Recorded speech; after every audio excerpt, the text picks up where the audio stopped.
فوانيسهم اهو. فانوس انس مين جابهولك؟ خالته هبه لسه جايباه. بتاع سبايدر مان باظ. بتاع السنه اللي فاتت اهو بايظ. انس بوظ. اما حطينا فيه حضاري. بصي اما احنا حطينا فيه حضاري الفانوس ده متشغلش عشان هو فيه حضاره. ارجعوا لورا. اما ماما شايفين. يلا شغلوا فوانيس. دي ماما عملتها كده واشتغلت. يلا بقى يلا بس انا بتاعي مش عارفه كده. اروى ايسر فوانيسهم هي بتاعت السنه اللي فاتت عشان هم شاطرين بيحافظوا عليها. لكن انس ان شاء الله عشان خرابه وبيبوظ كل حاجته. بس مش احنا بنصوره.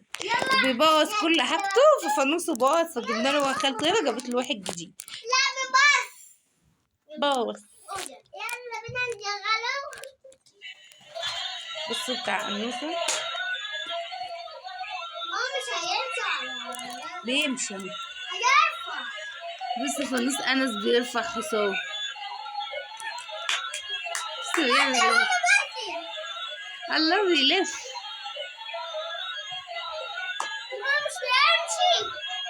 بيمشي اهو هنا. تعالى هنا تعالى هنا بيمشي.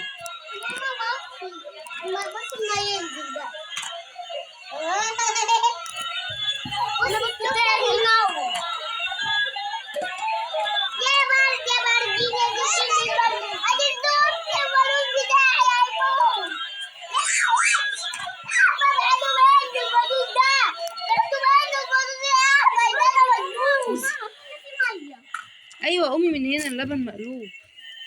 قومي من هنا خالص.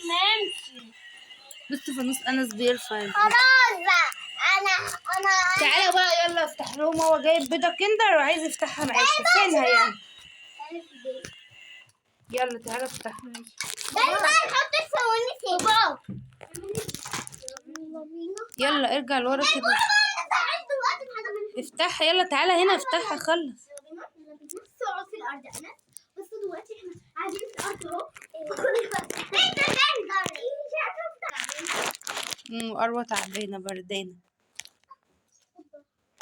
قولوا الف سلامه عليكي يا لولو. خلي اروى تفتحها لك. بقت ب10 جنيه البيضه الجنيه. دي اللي فيها لعبه. روح افتحيها. انا اللي افتح عشان انا افتح دي.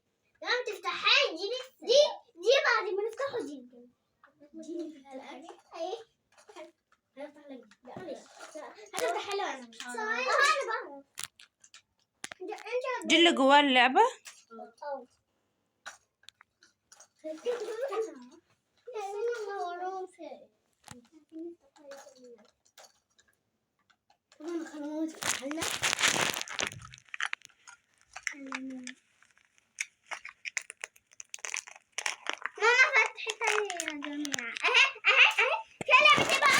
يلا وريهم فيها لعبة ايه. يلا.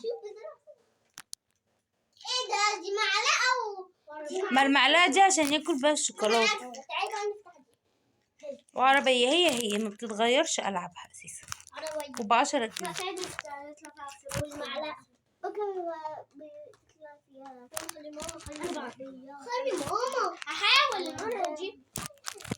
يلا يلا هي ديت عارفين دي فيها شوكولاتة. يلا قول لهم باي باي. ما دي فيها شوكولاتة عارفينها. ايوه فيها شوكولاتة بيضة وشوكولاتة سودا يلا انس قول لهم باي باي.